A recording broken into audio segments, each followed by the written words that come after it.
Hi, my name is Ali. Ali. I don't need to tell you my last name. Yeah, but I'm from Afghanistan. Not necessarily Afghanistan.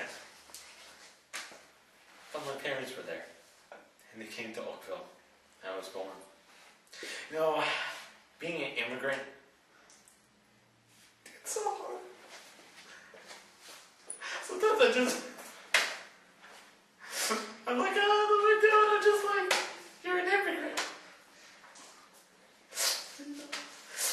You know, the one thing I feel like I'm most addicted to is COD. I don't know why. Maybe it's because of the bombing. Maybe because I'm partly from a Taliban, you know? It's just so hard. My parents raised me to be a good kid. I don't know what happened. And then, you know, school comes. All the kids just see you and they're like, you're a Taliban.